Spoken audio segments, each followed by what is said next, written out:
As I said before, Adamczewski, who has put together with us this program, she sent me some words which I will read now first. I really regret that I can't attend tonight's Berlin Critics Week. I was looking forward to our conversation because it is about a topic that drives me, which is films that address the conditions we are in today. I think it goes without saying that every film can be scrutinized for its political stance. In the two films you just have seen, the political is not subliminal, it is a part of the matter. In the first, Derecho del Hombre, a larger-than-life subject is negotiated with an immediacy that is full of generosity and inherently curious about its outcome. In the second, Triple Chaser, filmmaking is a tool to visualize the tangles of the cultural industrial complex, while the visualization tool itself can be used as a device in violent conflicts. Truth or dare? To me, truth is too narrow by definition. It is the opposite of complexity and belongs to the sphere of simplification. I'm not saying that truth should not be claimed, that truth doesn't exist. I just doubt that it's a viable concept for filmmaking. I prefer to see reality as a field of activity and to use approximation as a method. If truth is in the pudding, let's have it there and look for other concepts of reality. Have a great evening. So already, does anybody of you here already comment on that, on the concept of truth for maybe?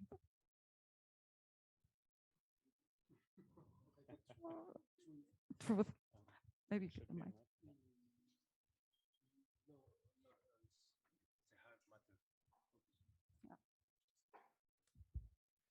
Yeah, no, it's obviously a hard matter. I don't have, I'm not a thinker. Yeah, so that's maybe another subject if truth has something to do with thinking. But yeah, but then you haven't been interested in finding some truth in your film.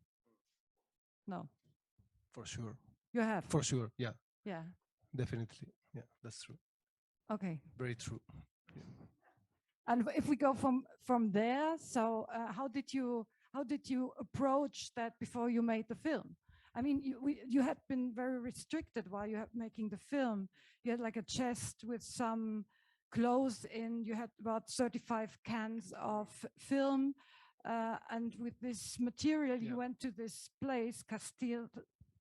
Sí. And why Castile is another Valladolid province, north of Castilla. North of Castilla. And so you already restricted yourself with some material and people, of course, they are the same people you made your previous film with.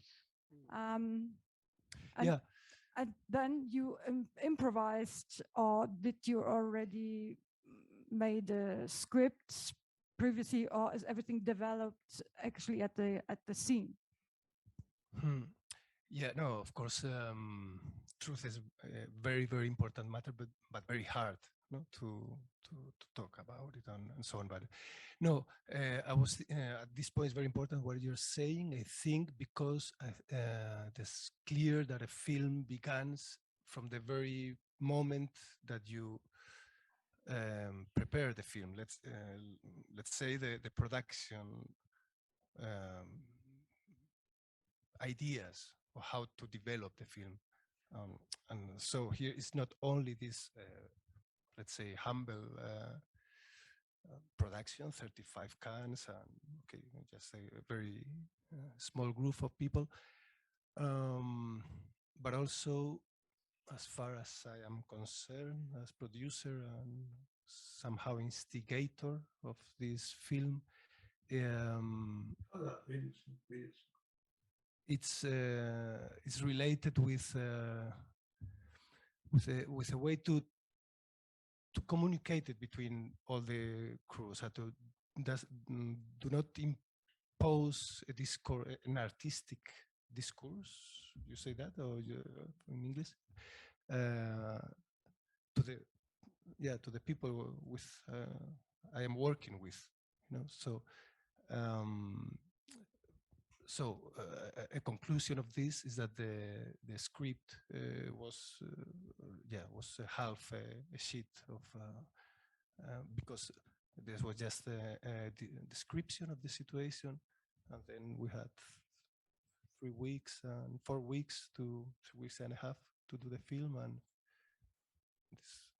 that's what we were able to do during the April of 2017. So and that is very important with this truth matter, no?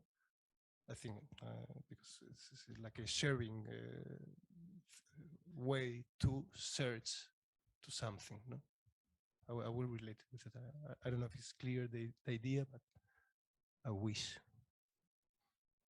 Yes, but did you inside your group, did you achieve actually this truth matter? No, the truth is because what will we say if the film is the outcome? Definitely, of course. That's the way to but because the point is how to show something that has something that is well, okay, we are talking about have some truth or authenticity somehow, but working with ideas and with fiction in this case, with representation.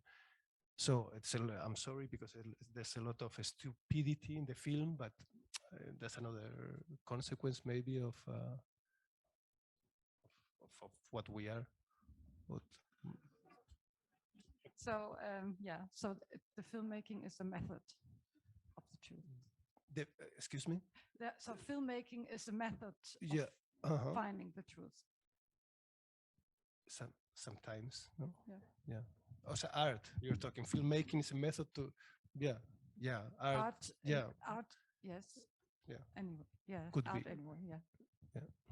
I'm curious because today I think we will also talk about more than the work itself, but also the idea like that maybe the film is a part of a larger project, which also is relevant, I think, for the work forensic architecture does.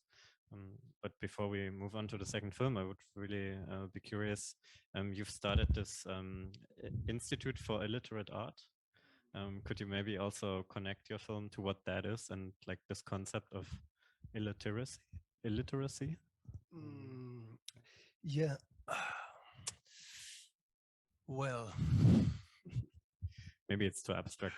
No, that comes from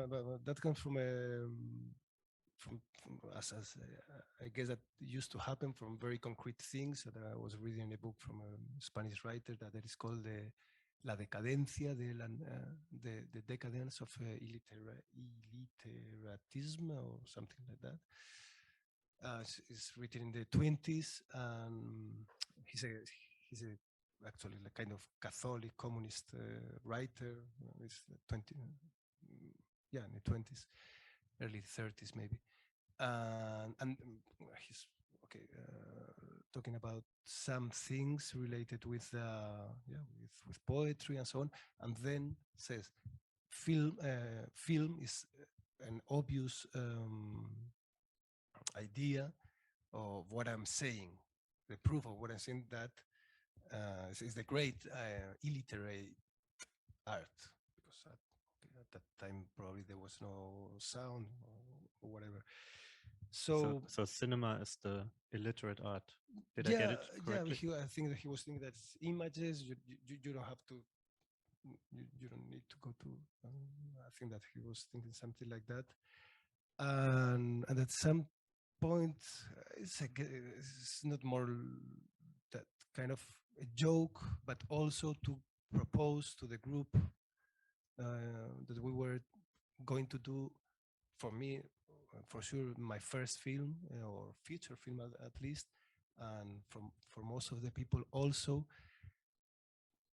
to create to propose more, to create a way to communicate. So when you're maybe sharing these two ideas of something that is like an institute that is a bit elevate maybe, and with this other, I don't know if I'm very much interested right now in that thing. It was useful because we could do the film and we work and we have no idea how to do it, but yeah, sense of freedom also to not to be determined by discourse, just to let's see how can we with some idea, not very much but with some to do a film that is maybe we don't need too many ideas to do it, but yeah, it's like a proposition, no? To like a, how do you say, a field of game, you say that, no, like a field, no, of to play. I feel like a soccer. And play, no, not playground. Oh yeah, play. Yeah. Let's say soccer field.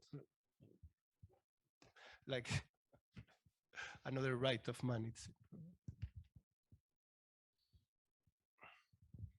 So in that way, in this soccer field, you would say that it's that art is in this field a right of man, or how would you? Or is it? I mean, it's just like there's somehow this comparison between bread and art.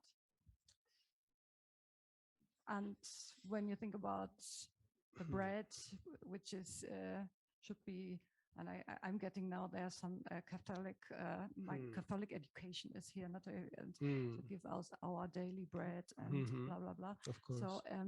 So is this something what you refer to when you think about the rights of man? You're saying the relation between bread and art related with, well, to give a show, we're, I think that I'm sorry, but in the same areas. I feel that to give to the indomitable great in the, I don't know what kind of stupid people can imagine that a show with that name can be something useful. Yes, I know, because we were that people, no? Because I think there's an obvious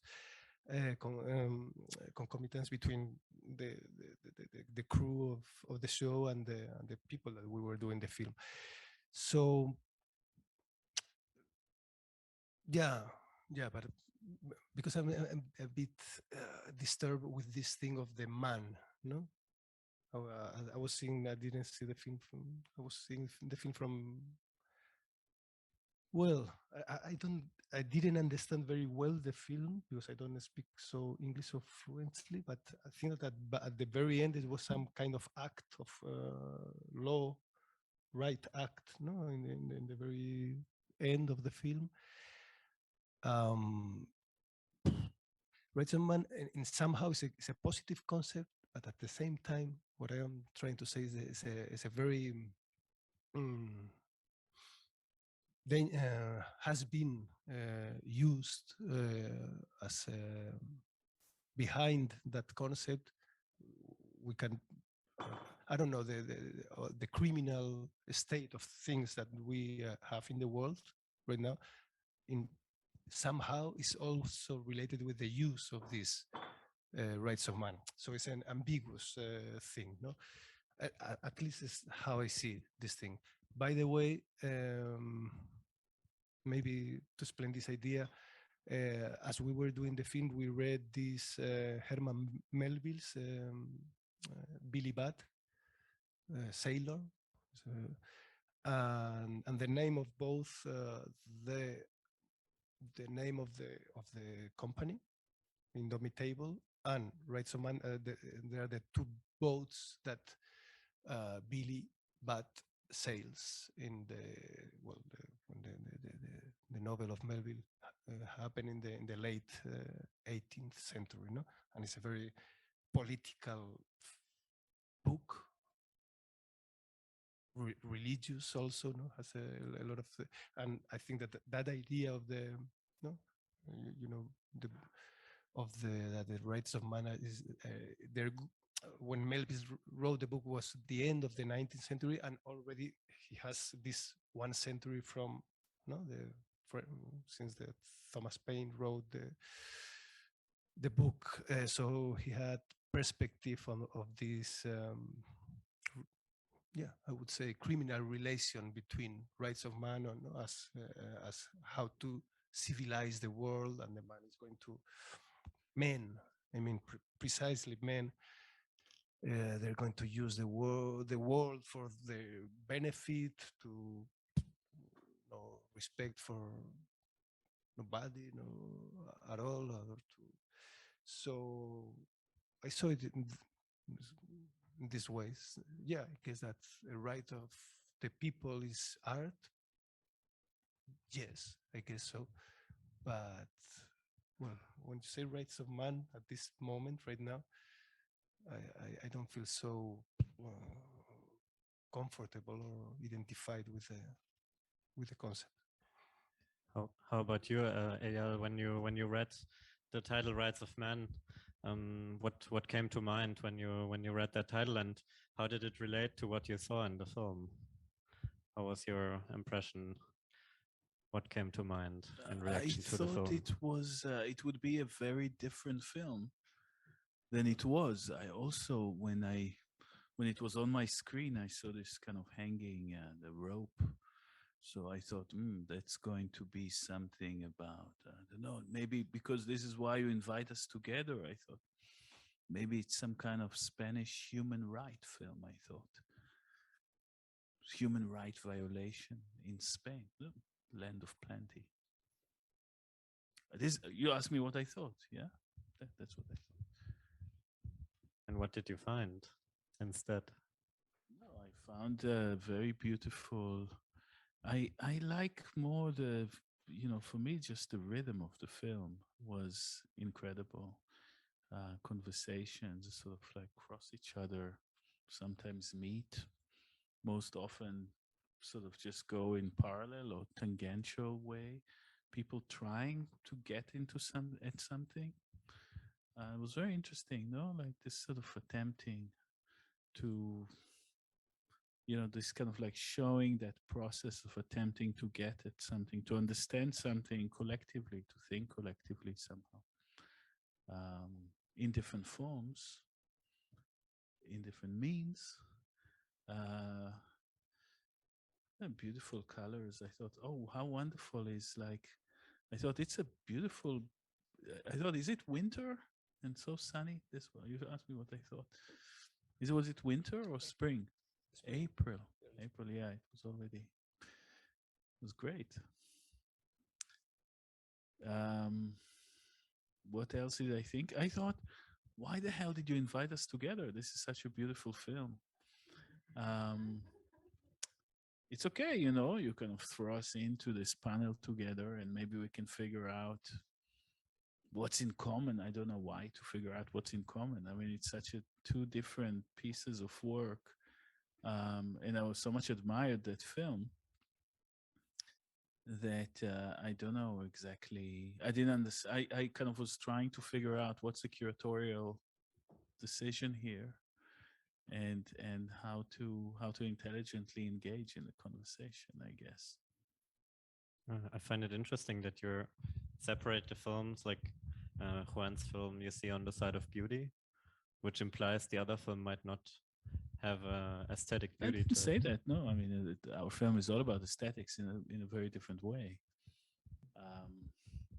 Beauty, I don't know. I mean, for me, aesthetics is not about beauty necessarily. Aesthetics is about sensation. It's about what can be sensed, what can enter into visibility, audibility, what can be registered, what fall beyond registration. It's a threshold of perception, aesthetics. initially, before it becomes the sort of like, before we go into sort of the Enlightenment or modernist conception of aesthetics, which are to do with subjectivity and judgment, aesthetics is about registrations and sensation. And there's something like hyperesthesia, which is the way in which aesthetic sensation overload to the extent that you get a kind of a sensory crash, you know, like when cats sometimes cannot take the amount of information sort of like that they absorb and kind of like jump in pain. No, that's kind of hyperesthesia. So that's, and in a sense, what we were trying to show in this film, I guess, you know, there's a whole political context of this film that I would at some point need to explain. Otherwise, I think it's hard to understand the context in which it was shown. It's a particular intervention, it's a particular, you know, moment, rather than a film that, you know, we feel somehow, you know, and when I was seeing it now, I wonder, is that a film I would like to go on screening? I mean, it was so right for its particular moment, and it did its job, that I was kind of thinking about it. But maybe it's just a way of reflecting upon it. So, you know, I mean, this is about machine perception, and that film has two sets of audiences. The film is a data set for an algorithm to identify a particular object. It's about teaching an algorithm how to see. Like you teach a child how to see or how to identify things, not how to see. You say, this is a bottle opener, right? And you say, this is a bottle opener. This is a bottle opener. And, you know, and maybe that's a green one. You say, that's a bottle opener. And at some point, you know, you understand the concept beyond the singularity of an object, right? A bottle, this is a bottle, and this is a bottle, and this is a bottle. And they are identical, and they have common features, but everything have common features, but language capture them in a particular way. And it's analogous to the way that you can think about machine aesthetics through artificial intelligence. No, you have a concept. You want, okay, for this particular political intervention that we needed to find a particular type of tear gas canister. We couldn't. There was just millions of films online. We didn't have enough people in, you know, we are kind of like a research agency that produces film rather than sort of like filmmakers. So we wanted to teach the computer how to see, so the computer could run on the internet and find that. But then you understand that in order to teach that, the computer how to see, you need to build network of people. You need this artist friend of mine from Bethlehem, Emily Jassir, and we needed other activists in Tijuana and other places to work with us. And we needed all sort of experts of different forms, and all of a sudden you have this kind of big community of practice of people from all over the world trying to work to feed that machine with stuff, no? So it has tactility and physicality and specificity. And then the machine kind of like start learning, but it doesn't learn, you know, we showed kind of like the bad pickups, no? Like that 6% or this or that. So, but that film is, you know, of course, it had two sets of audiences. It was made for a particular exhibition at a particular point in time, and it was made for a machine to watch that film because all the classifiers, all the data that the computer needs in order to train itself to see it is encoded into the image. So it's a film for, you know, machinic, if you like, and human audience at the same time. But yeah. So, you know, but this is aesthetics, right? This is interrogation of aesthetics, of perception, of understanding, of sensation, of interpreting sense into meaning, which is the ground level of aesthetics before we move into all, culture that is built on that. We need to somehow, for us, aesthetics starts with a trace. It starts with, any contact. Every contact leaves a trace. The trace that is left, this form of registration, is the ground level of aesthetics. From then you move up and you start, and you have many, many layers of presentation and representation and performance and enactment and, mediations. You ask about truth, and all sort of things. These are not easy. It's not easy to say, I prefer approximation to truth. Truth is a search that has, approximation is part of the logic of what truth practice is. It's not approximation versus truth.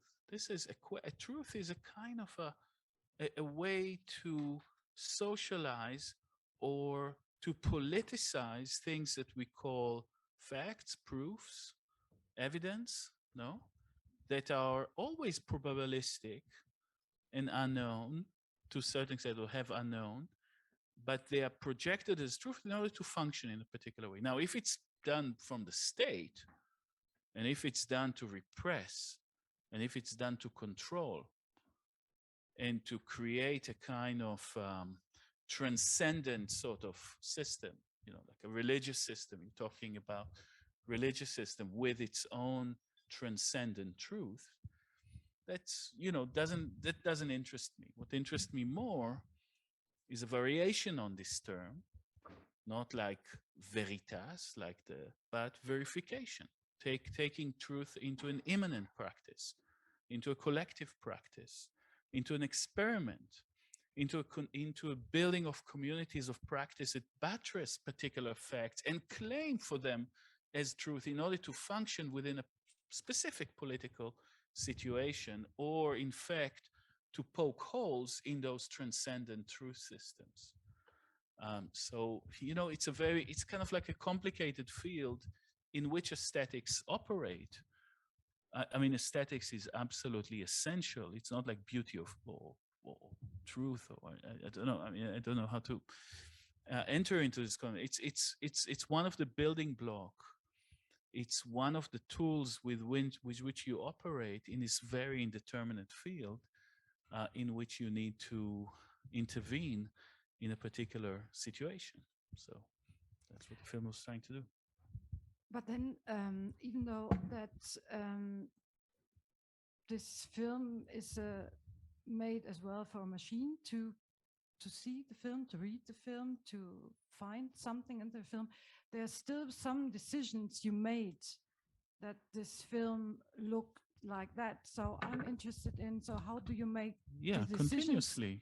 And how did you make the decisions in that about the colors, about the bold backgrounds, and is there first like the decision made, or how is actually the way how this works? Yeah, I mean, there are tons of decisions, and most of them are stupid decisions that go into making any project, starting with who's narrating it, David Byron, for simple, stupid reason, burning down the house.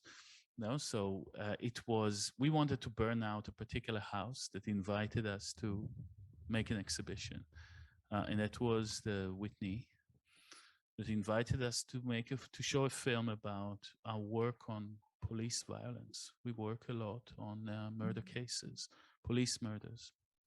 And they wanted to show it, and then we realized through other activists and reporters that the head of the board of that museum is a manufacturer of tear gas. And then I went through my archive and I saw that I was tear gassed with this particular tear gas. And that's the one that is very much used by Israeli soldiers in the occupation context, and I've experienced that, etc. So we said, no, we're going to make a film in the museum that interrogate the museum, so that you're not going to put a piece of political art in your museum that that kind of like can be accommodated and accepted by that, and in which kind of political art and all our ideas is just going to be one other thing to be admired as a kind of a part of the exhibition, which is a kind of cabinet of curiosities anyway, no? This kind of, oh, here's that. Something was this, something was that. And so we didn't want that. And we wanted to see if the black box or the white cube can bite back. So, you know, so we put that film, and there was a lot of activism around, and the activists that led it, you know, decolonize this place, were absolutely brilliant in calling out and organizing protests. And there was that, and there was tons of other things. And finally, we managed to get this board member to resign from the museum, and that's it. And this film is, you know, we moved on in the investigation. It was like an intervention in that particular moment. Sorry, and you asked about the decision about the colors? Well, Okay, about the whole But idea know, of Juan, do you want? aesthetics of this film. I mean, there must be some decisions made that the film looks like that. So the film is maybe attracted as well to some audience or whatever. I mean, this is... You know, actually the way it came about, all this color thing. So we usually make much more nerdy films. That is like the one film that looks like slightly more like art than what we've done. And the reason is that film is made with an artist called Laura Poitras, who's a documentary filmmaker, brilliant one. You know, the person that was first contacted by Ed Snowden, and has since made a number of groundbreaking films on the American surveillance. And we are good friends, and we did now another work, and she came to the office.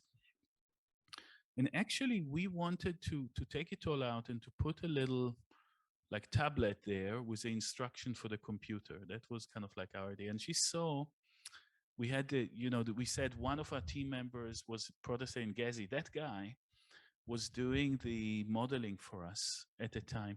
And he said there was a problem in the training of the computer classifier, that when you would put those models that simulate the canister in natural environment, there was a problem for it to identify figure from ground, to know where the edges of the objects are and where, I don't know, this floor begins, or, you know, a leg of a chair or whatever, carpet. So he said, let's start the ground level training would be, let's just download a whole lot of patterns from the internet and just run them like that. So it's not like we chose those. They're part of the training process that allow a kind of a clear figure-ground relation. And then Laura came to the office and said, oh, that looks amazing. And we said, yeah, I mean, this is okay. and actually she cut the film and she made it like that, in that way. And, you know, we love it, and we love Laura, and to work with her. But that's the I mean, if you see our other work, they're much more kind of like much more nerdy, kind of like step-by-step reconstruction of how you know something. How is it possible to know, whether it's possible to know something? One point which you share is that you both work in collectives, or let's say what we share as well now. So maybe this could already be a point you both can comment on, and which is something you both can relate to in your each other's work, and why is it so important for you? Yeah. Just a second. Thank you, Eric. Yeah, surely. From my side, I would say that this is related with this term of inflation. I think there is in English, no, with inflation. I don't know. From art side and from everything in our world, I feel there's an inflation of everything. This is a very important word, no? Of creativity, of programs, films, whatever. And it's normal because we have to do things and whatever, but At least for, I was thinking this today, so this is the, the answer that I'm going to give. In terms of authorship, it's like to break that need to have right now. No? You have to, at least I don't have, a discourse so important to communicate the world and so on, but I'm curious about the world, really, and to construct maybe something in the conversation with the others. Yeah, I would say that. I think that for us, something that is very important in the way that we produce our cases. This is how we refer to the work, sometimes rather than films. Films could, videos could be part of, is through a kind of a process we call open verification. So I said I prefer the term verification to truth because it's a verb, but it also allows for a certain collectivity, collective work to be done. And it's not so much that, yes, we are, Forensic Architect is now a collective, or we're not a collective, we're an agency of about 25 in London, and now the new office in Berlin is about 8. It's a big group of people, let's say. We have, different groups also in different parts of the world that we are part of our team.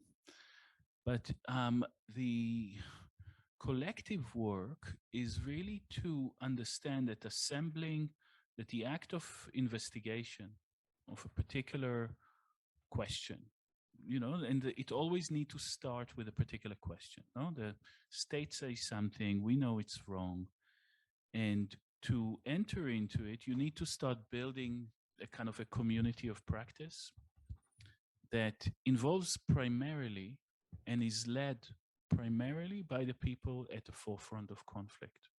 So they're not our clients. We work with them together. Also a huge kind of like network of other practitioners, sometimes lawyers, sometimes artists, filmmakers, sometimes curators, you assemble. The act of verification, of open verification, requires an incredible network of people so in a sense, every investigation this is what it takes to expose particular facts in our field. But those files are proof for what happened, or evidence for what has happened, and they're evidence for the social relation, for the social contract that was somehow established in order for it. And sometimes those communities of practice that are formed sometimes around a small issue, a split second, or a car collision, or a murder somewhere in the world. We just came back from Colombia, having undertaken a work on one day during the Civil War, a day that happened in November 1985. No, so you build enormous collectives to investigate small things, and then you have to weave them back into the world, because it's not a point just to expose a fact. We're not technicians. Definitely, we're not technicians for the court. We work like activists, no? So we want to only take those cases and investigate in such a way that places a particular case within the world of which it is part. And in this particular case, tie the Whitney Museum to the Gaza border, to the Tijuana border, to the American arm industry,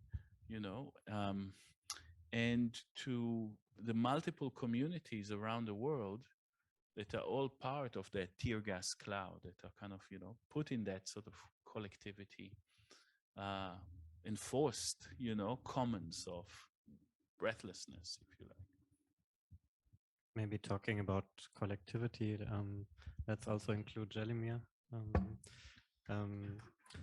because Želimir, you basically connected us to the Triple Chaser film. It was your suggestion to show this film. And since we also want to talk maybe about the curation, let's start thinking together about the whole program a bit. And of course, also about what we just heard, like all the ideas now floating in the room. I'm very curious what questions came to your mind while you were listening to us and watching us.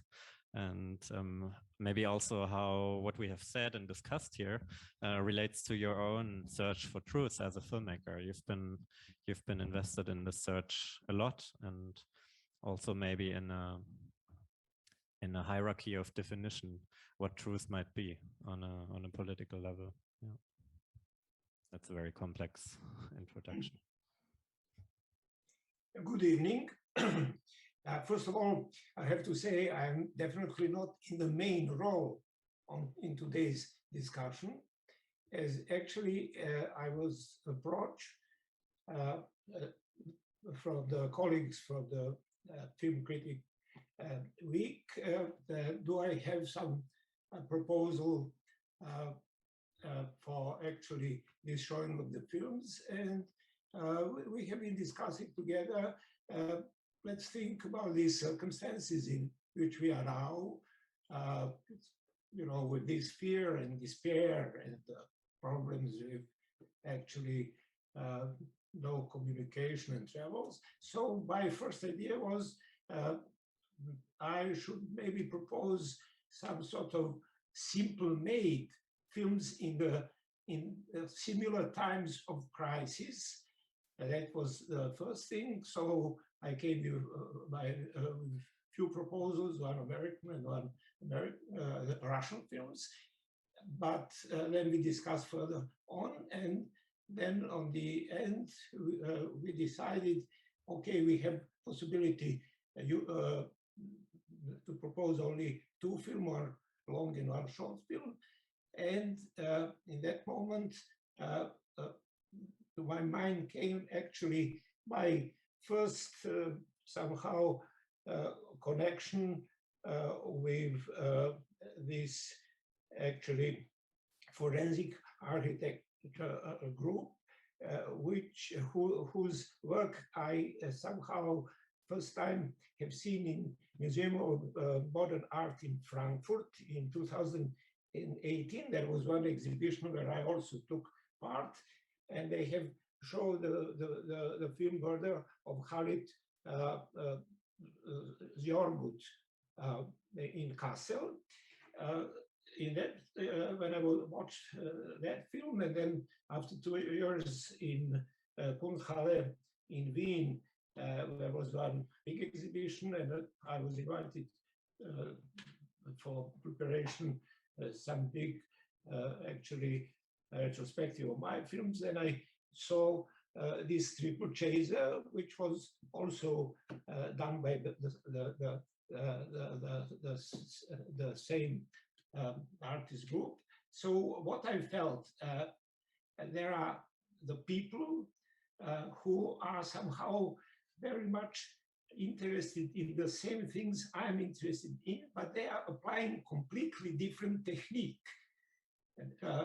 from the research, from the topics, but actually somehow with the same aim to somehow put out on the stage some of the either forgotten or forbidden or actually not existing topics. And I said with completely somehow different approaches, because I mostly, of course, work with the people, and in both situations, I'm actually not working with the professional actors, but with the in documentary method. But also, I'm having the same, actually, I have the same problems to resolve. First of all, is this question of actually aesthetic, and then the second question of the moral, and then the also very important question of how this film experience would affect the life of those people who are coming out on the stage and would be actually judged and also discussed from the broad audience all over the world. For me, the film which I proposed, Triple Chaser, was really some sort of new, fresh, and fascinating methodology, which is bringing also emotional and aesthetic and also substantial effect very strongly, although it does not have the same tools as we in so-called mainstream documentary film.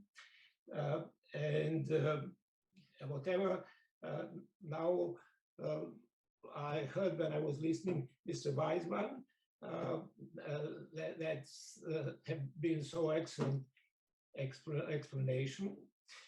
So also it's also the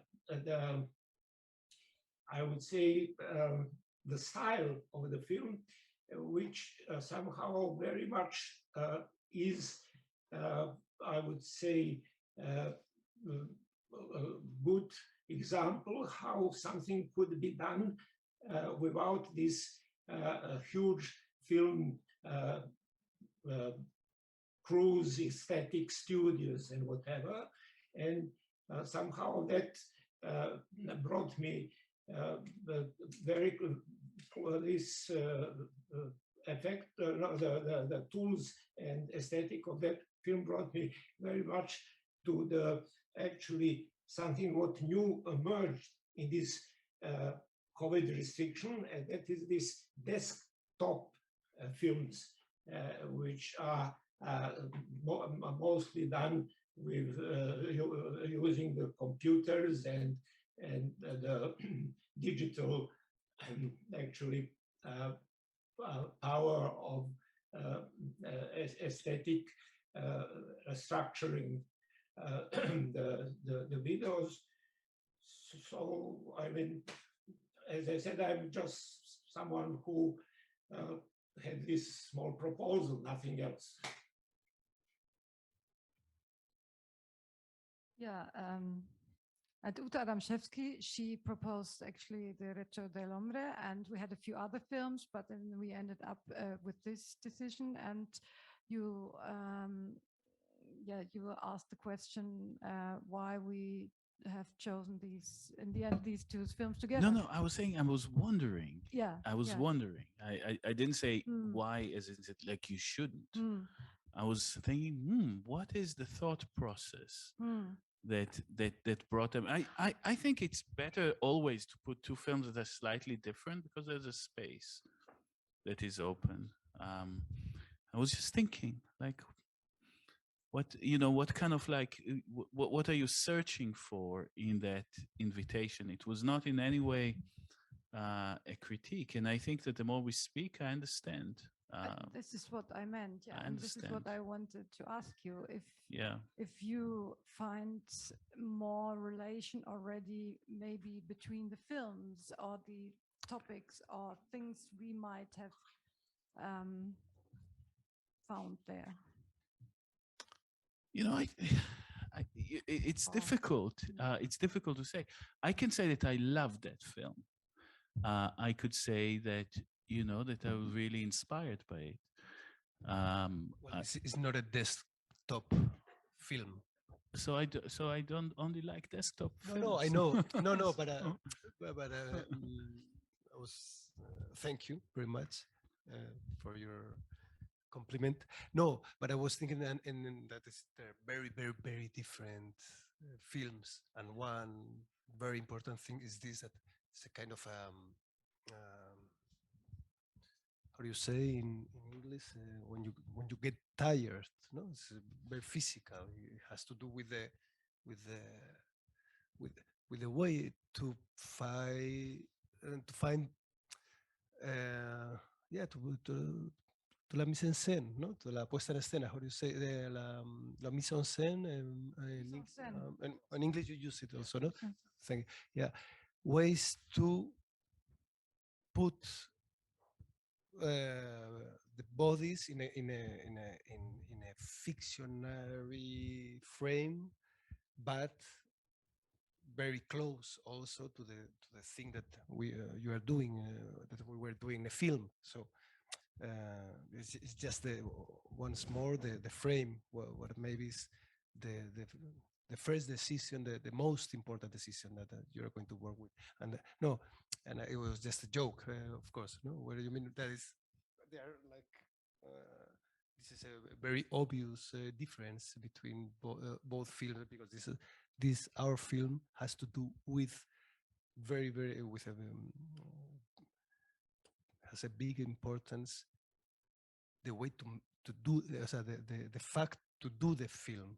I mean, to go with the camera with these 60 millimeters and to put the camera on the soil, or how do you say, and then okay, and you frame, and then you go in, and you have only these limited cans of thing. So let's think. We have to think what we're going to do. Let's all this material stuff. It's just to excuse me, and I interrupt you with this thing that you were saying that you like my film. Thank you very much. Our film. I think that I liked also yours, but I didn't. I'm sorry, but I miss a lot of things because my English is not enough to follow. But I think that I understood the main thing, no. And as far as I am concerned with this thing, I risked to how was the bridge that you made between both films, no.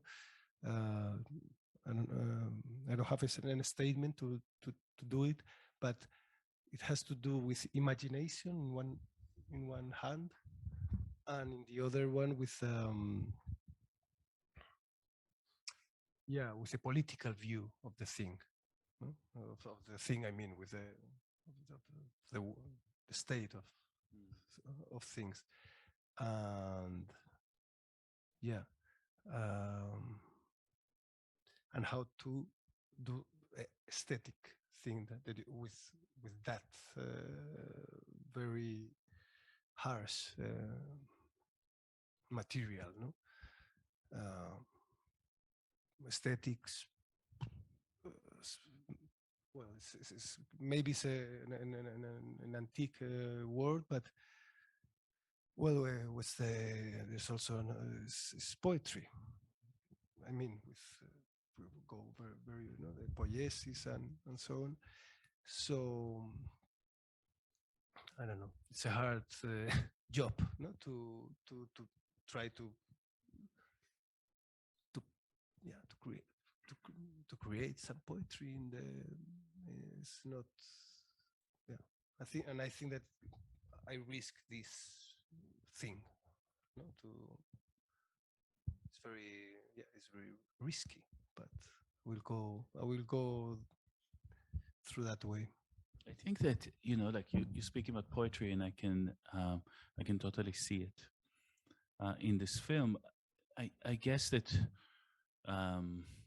for us, it's the closer. There's so much mystery in every incident that we investigate. In every, like we decide to look in this case. Okay, it's a particular type of ammunition and what happened all over the world. Usually, what we do is that we investigate cases that are denied by state. So we are like what we call counter-forensics. We investigate states. We do murder investigation, but the murder is state murder. And usually in state murder, there is always lacune. There's always a black hole of information. And that black hole, if you leave it, is terror. is political terror. Political terror is operated through the gaps it leaves. No, you know, is a mass grave there, but you cannot speak about it, right? So, but you know, but you cannot speak. No, so that's a kind of like a gap that exists. Sometimes you need to exhume it. Sometimes you want to leave it and just commemorate and remember, etc. And I know the debate in Spain around this, and they're very complicated. But I do find that for some communities, there is kind of gaps that you cannot speak about. And you know, one of the cases we've done in London, police murder of a racialized person called Mark Duggan in North London. There is 2 seconds, and I think these are the 2 seconds that are one of the most important gaps in the modern history of the city. That it's not known whether Mark Duggan held a gun in his hand or didn't hold a gun in his hand at the moment he was shot by the police. Huge revolution after that, uprising in all major English cities. All major English cities were burning, and actually in that case, holding that gap was a moment of political transformation. No, claim versus claim. But I think that sometimes you find poetry, the more you deep dig in and you want to honestly interrogate what it is that you see and to pose question to it. And sometimes it's more than what we could imagine, no? And you find rhythm, and you open one door, and others are leading out of it. So I think that there's also in poetry in that kind of examining history on the molecular level, on its molecular level. And when we say molecular level, is the kind of the indivisible unit of historical time, which is for us the sort of the split second, the moment that Italy, of course, you can measure much shorter duration than human perception, but the split second, the definition of the split second is like the freeze frame in a film, right? This is the indivisible unit of human perception as articulated by the law. So a historian cannot go under the split second. But to understand what is happening in a frame, in one frame of the movie, you need the whole movie, or you need all the history of movies, right?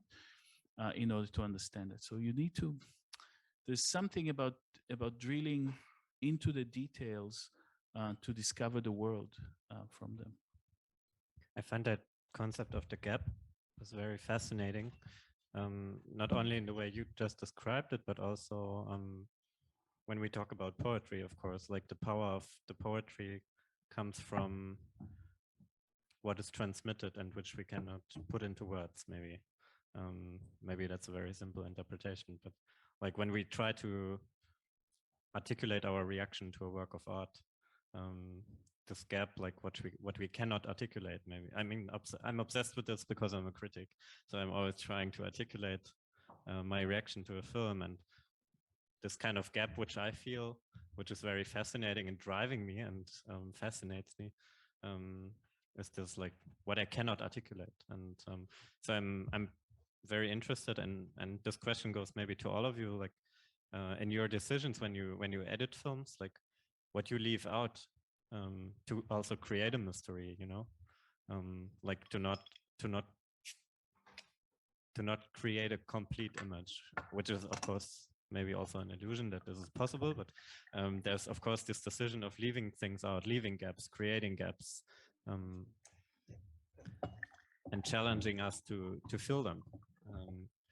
So maybe we can also ask Želimir for a moment, like what are gaps you see when you encounter these films, and how does that relate to your own work?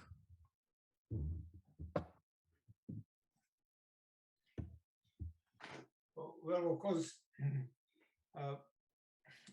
this question for me is a documentary filmmaker is very easy to answer. you know, you talk to dozens and hundreds of people, and you choose ones with whom you can have some dialogue, and also you listen some new things. And of course, for the stories, the most interesting things are hardship and tragedies and these moments of despair and whatever. And then sometimes you will hear the people who would even accuse themselves for some decision or some steps what they made in your life. So then you, as a documentary filmmaker, you have to think deeply. Although the people want to expose it, would it be a big burden when the film comes out, because they are not actors, they are somehow presenting themselves. So then then I always decide and talk to them to avoid actually these situations and moments where they have had some sort of negative role.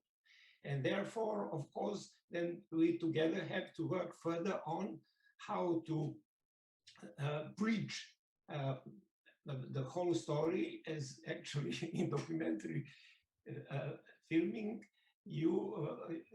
films, you somehow do not have these negative heroes, you see. So that is, in many cases, I would say, a third or maybe 40% of material you decide not to be exposed, and then you have to figure out how to, in the same time, do not miss the most important point, you see.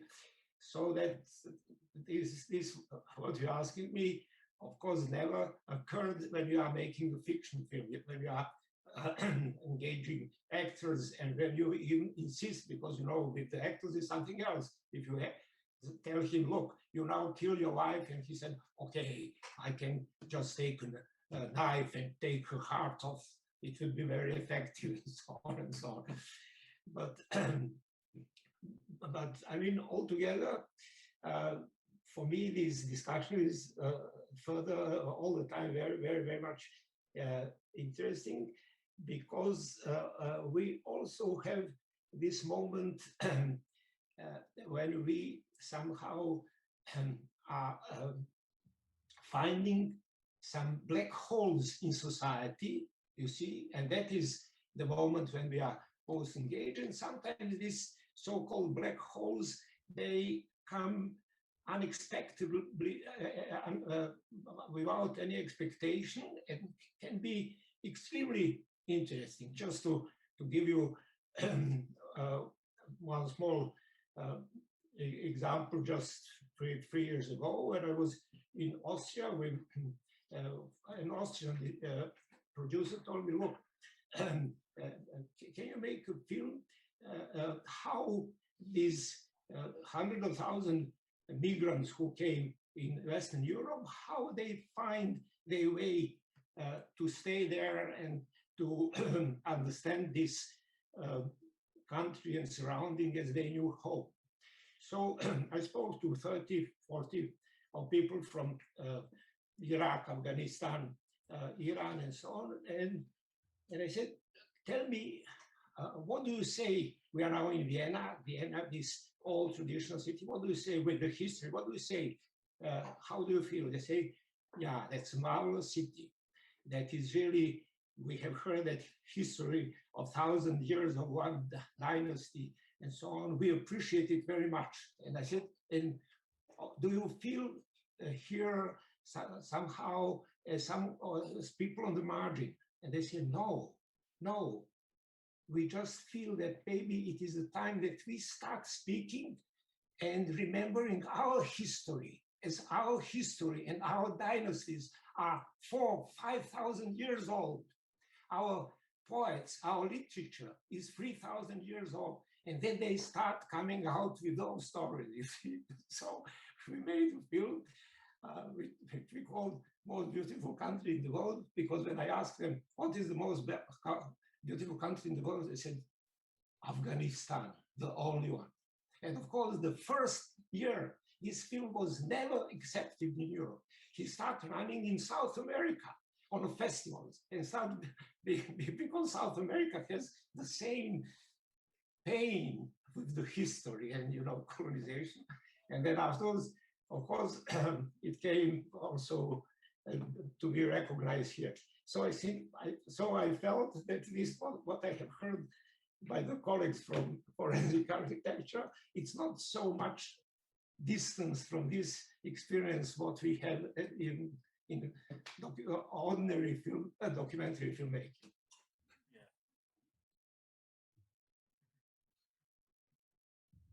Are there any questions from the audience, by the way? Yeah. Yes, Yeah, just a please. second. It's coming. It's coming. It's coming.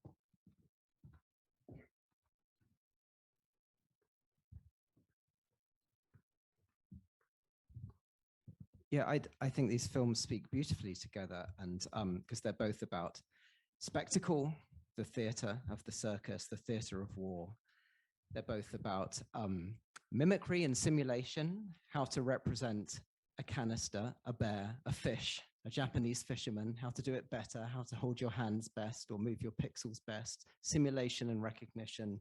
They're both about the relationship between the community of artists and the polis, you know, the town, the village, or the political order in general. And they both have an identical scene. Even though they're different, they're structurally identical when they advance towards the soldier, right? In Juan's film, it's a paper gun. In yours, it's a real gun, but it's structurally identical. You know, the actors advance towards a soldier. And most importantly, they both ask the same question, which is about the use of art. What is the use of art? And I think you come up with absolutely different answers. Eyal is proposing that art is useful because it's a mechanism for producing los derechos del hombre, justice. And Juan is saying that art has the right to be useless. Do you agree? I mean, and these are both very classical answers, but they're completely the opposite. Do you agree? That's my question. Do you agree? You cracked it. Yeah. Okay. The way you put it. No. It's like, what should we add? It's just like such a brilliant and also generous reading. No, the generosity is in the work. Thank you. But Juan, do you want to pick up the kind of useful, useless? Yeah. The right to be useless, unuseful, not useless. Yeah, travailler jamais, no? Yeah, definitely. Yeah, has to be with this some kind of ecology or economy of the images and how to retain the will to do things, and very much. And once you go there, I mean, once you found the friends and okay, let's do this particular film with this synopsis, just with a synopsis, description of the characters. There was even 5 or 6 lines in the seed, and let's find the film. At the same time that, okay, with this very clear meta fictional thing that they are searching the show. And yeah, well, this is just how do you say, desvío, no? Well, by the way, yeah. Detour. Thank you. That's it. But we use this circus, this kind of genre, no, in cinema, film, no, okay, but I didn't get the point that some people told me later on that this is like a bit old-fashioned, that it's very obvious, but for me it was let's think something that is very clear to understand. But okay, it's just with this kind of nuance, no, that's like that of course is in a way an anti-circus film, as we were doing, no, that don't point in this poverty, or you know, or yeah, no, it's always over. But this was by the way, as I were remembering the starting point, and yeah, once we were there, it was inevitable, I guess, to find this. It was not something that I had already on my mind, or that we will end at that point. But maybe it's the simple when.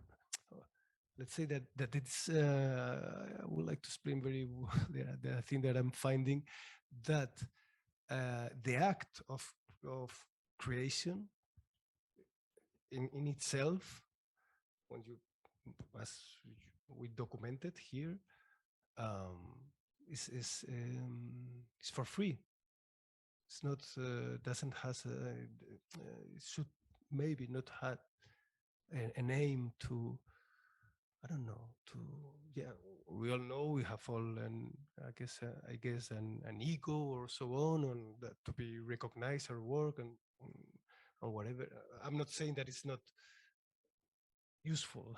No, I'm not trying to deny the use on the opposite. No, so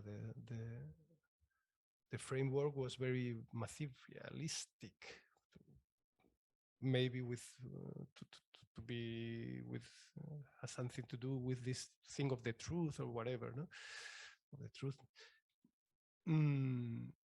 But yeah, probably it's so clear, no, that when once you are in that thing, to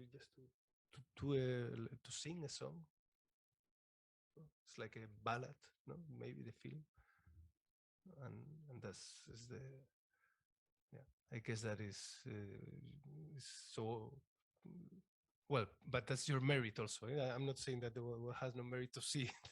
You know? Yeah. Can just add something or ask something?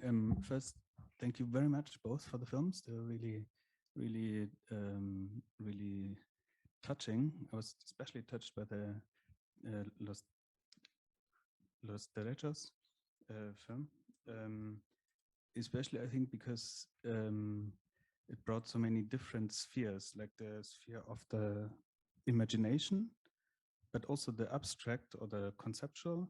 But then there's also the magic in it and the social between the people, and but also the physical, that just like the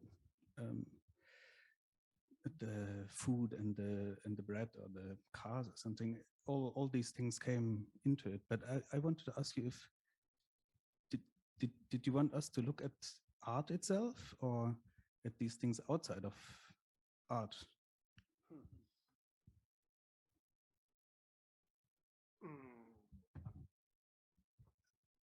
I guess it's impossible to separate, no? At least as I am concerned with the thing, no? If I understood the question is that if it's I was just interested in the art and excuse me, repeat the question that I missed the point. I mean, you did bring all these emotions and all these different spheres, all these like things that were happening and these conflicts and these ideas and all that. But were you actually talking about the circus and this art and making world, or were you do you want us to to look at the whole of life or everything in this ways.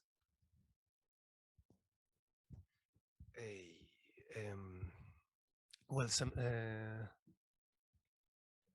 I think that was you know there was or somebody talk about the relation with the police, no, of the with the village. That when we reached there, we had the clear idea to work, to be engaged with the village, but what it's clear when you see the film that was not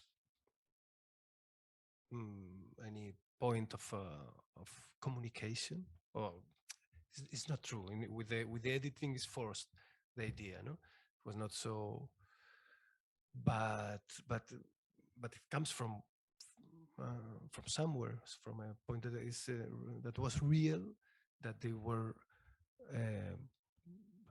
well, first of all, it's a village of Castilla. That's very important, and I mean the social thing there right now is so I don't know, it's abandoned. So more or less you can the, I guess that you can imagine how has been the how do you say, the humanize the landscape, no, all those, maybe 30 40 50 years ago there was 10 more people in this village for sure, no, if now they are 500 or 300, they were minimum, I don't know, yeah, 6,000-7,000 in the village, and so on, no, so and also is related Castilla with this very political issue that Eyal has come up. It's dominated by conservative forces. Let's say all this thing. The guy with the gun, the boy is from Romania. His house was burned 2 times in the village. No? The Romanians, there are a couple of families that came from there, twice. In fact, it is on the film. Is when the priest is coming, and you can see their burned house and so on.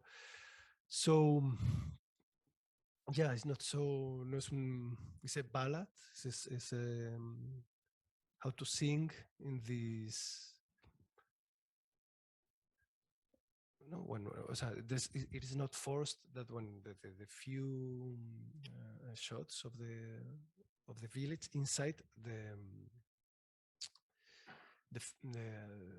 windows are closed, but there are people inside.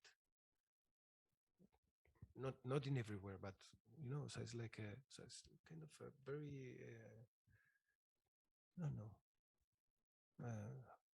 hard way place to live, and so, and then the contrast with and why we were there, because thinking in this in this idea to work to that I already told, to let's do an artwork and so on. It's the village of a friend, and then her mother is the woman with the mic. Okay, so it comes this image of 6 artists in this. It's like sometimes it's just an image in the beginning. So of course there is an aim to cross with the people there, but the fact was that, and it's forced in the film, in the editing, as I said, is to separate both things, to separate, like kind of the state of things, maybe. And maybe it's a dramatic strategy, I don't know, but as far as they are, the artists from the village, and so to succeed in their thing, maybe it's more, I don't know, tender. Their effort is absurd in one way, but it has more tenderness, maybe, to share with the audience. That, by the way, is always I had always a theater, film theater. I mean, and not a real circus thing, no. Well, I don't know if you're such a wonderful storyteller.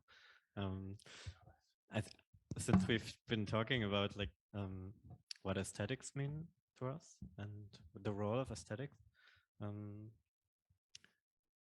I'd like to, since we're also probably approaching the end of the conversation, I'd still be curious, like, why did you choose the film form? The film form. Why did you make a film?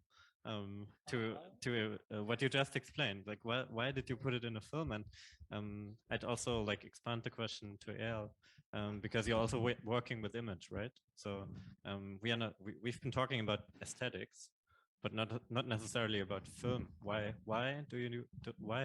make the point for film? You could use any form. So I'd like to find out that, and maybe in the end. Yeah. Yeah, I guess it may seem a bit deceiving, but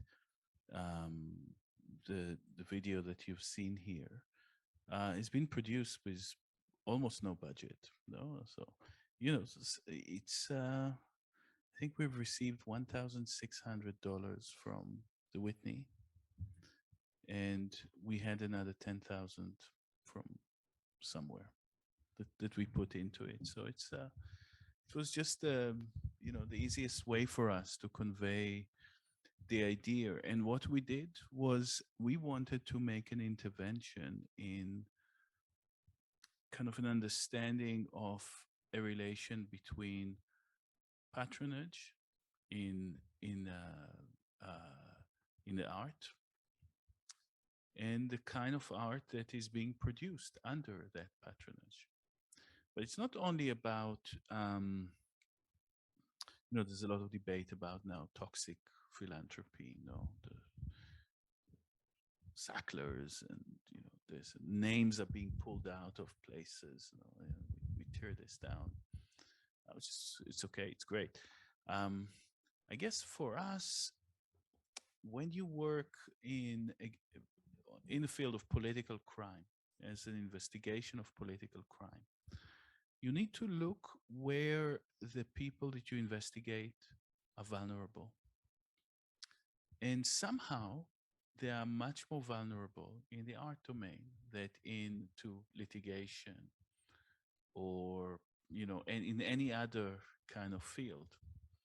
In fact, think about, you all heard about the NSO group, like the cyber surveillance that, surveying phones of people. And we also participated in this investigation. All these articles that you've read, all those, legal processes, illegal processes, all over the world, nothing has happened. Nobody paid any accountability. The only accountability that was paid over NSO is one of its, shareholders was actually co-director of the Serpentine Gallery in London. At that moment, that person was vulnerable to reputational attacks. And therefore, like you would open up the art field as a field of accountability, rather than kind of just speaking about, let's purify the money for the art. When you work, when you have no tools, when you make claims, but you don't have the police to go and arrest people, you need to find the right arena for you to operate in, and to try to be, with very little means, to intervene in a particular situation. For me, that film did its job and should go. This is why, I'm kind of like looking at it. I'm wondering, should it just go on being screened, or it's kind of like it's almost like, showing an sort of an empty bottle, because if it is about use and its use value has been spent, maybe it's true, maybe it's more true to just let them kind of be sparks and disappear, rather than become like cultural artifacts that one return to. So I don't know, it's something that I'm taking from this event, because I think I need to let them also be spent. Is that like how you see cinema? That the films are artifacts? No. Sorry, it's like it's not really any critique of cinema. On the contrary, I see enormous cultural value and very often timeless value in some of the films that are being produced. I'm saying our work doesn't aspire to, is not designed in that way. It's designed as an act in a particular situation, in a particular place. And it needs to have light and be turned off, I think. Now, I don't know. I'm going to come and bring it to the group, and we're going to speak, and we're going to find some kind of idea around it. But just something I felt now. What I had actually, my association to both films actually had been the term control. And this is something you refer at the moment, that you, in the end, you don't have any control about what's going to happen to your film. And I think both films deal somehow as well that we would like to control. I mean, in your film, some of them try to control the thoughts even of the others, for example, or they try to control how they perform and how they might be perceived as well. So control was for me a very big association in both films, and control how to find the triple chaser, and how to find out and how to control actually the images to find them. So this, when we were talking about what kind of association brought these films together, this was something I had in mind when I was thinking about these films. Yeah. Absolutely. I think it's, if anything, it has kind of value beyond the point, is this sort of reflection on, this is not, we haven't filmed anything in this film. It's based on either computer generated or found footage. This is why it's cheap. Yeah, because, for us, I guess for, all filmmakers, to rent a camera, a crew, a sound, a this or that, we go into budgets that are impossible for us to manage. Now, working with films, working with existing images, what is called open source investigation, like effectively scanning the internet, seeing, and then working with the images here, is physically impossible anymore. When we started Forensic Architecture 10 years ago, there was an incident that we wanted to investigate. There would be 6, 7, 8, 12 videos around it. Today, we work with activists in Hong Kong or other protests. 17,000 videos, all 2 hours long rather than few seconds. So you need to develop new ways of sensing, and you need to devise collaborative fields between the activists, between machines doing some of the work, and kind of like a big sort of like that kind of community of practice that I'm talking about. So working with images, there is no, the kind of the authorship in it and the control that you have is not centralized at all. It's a kind of, you're effectively producing a certain social relation between people through images. Images is the kind of football, if you like, that holds a certain community together, because everybody, 22 people, are looking at the ball. But now make a football game without one, instead of one ball, don't put 2, don't put 10, put 10,000 balls in the middle. And that's in a multiplicity of combination and a multiplicity of relations between people that image practice can do are becoming, chaotic. So this is this condition that I was referring to at the start when I said hyperesthesia. We inhabit a hyperesthesia. There's just too much information coming at us. Dealing with that in any sort of organized linear way is impossible. We need to build a sort of relation, a sort of a community that is able to, somehow not get panicked by the amount of data and still do something with it that we feel is right at the moment. But there's not a kind of like the control of storytelling. We have no control over the medium in the same way that I think a sort of a narrative film has. So there's seemingly this is a kind of high-tech, high-end, expensive production. The reality is it's a very simple project done, in 6 weeks for, less than $12,000, and has, like all these authors in it, including machine authors and viewers. But I mean, in the playfield, there's not only images. There are all kinds of information, right? Sure, yeah. And you're choosing the image to. There is the cloud. There is the negotiation. materiality of the cloud. There's the ground. There is moments there that I found very beautiful. Like you have in two occasions, both in Palestine and in Tijuana, you have an international border. And the international border is a fence. And it says, okay, there's one country here, there's one country. The cloud doesn't read it. The cloud creates another territory.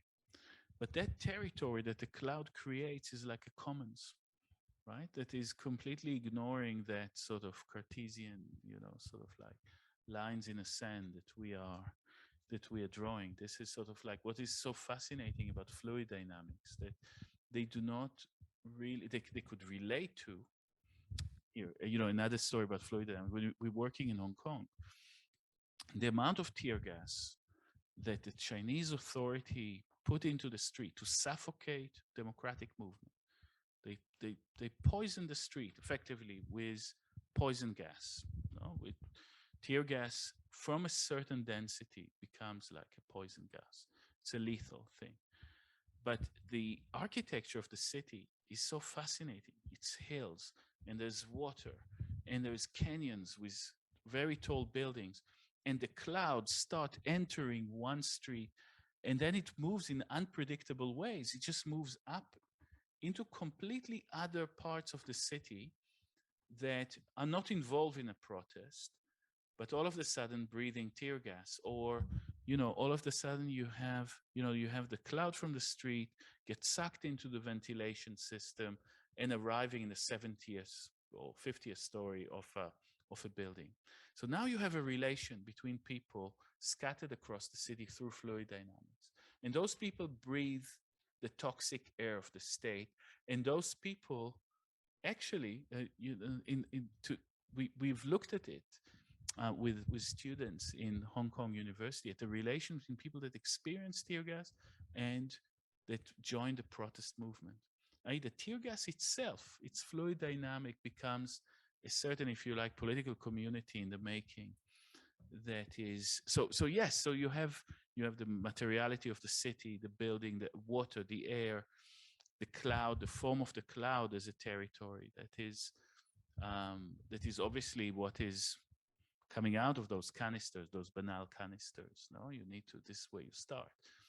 And so this is why I'm saying, like, I'm looking at it. This is not where our work is now. Our work is now in modeling clouds through time and through different kind of cities and situation, and seeing how the clouds, what do they do socially and politically.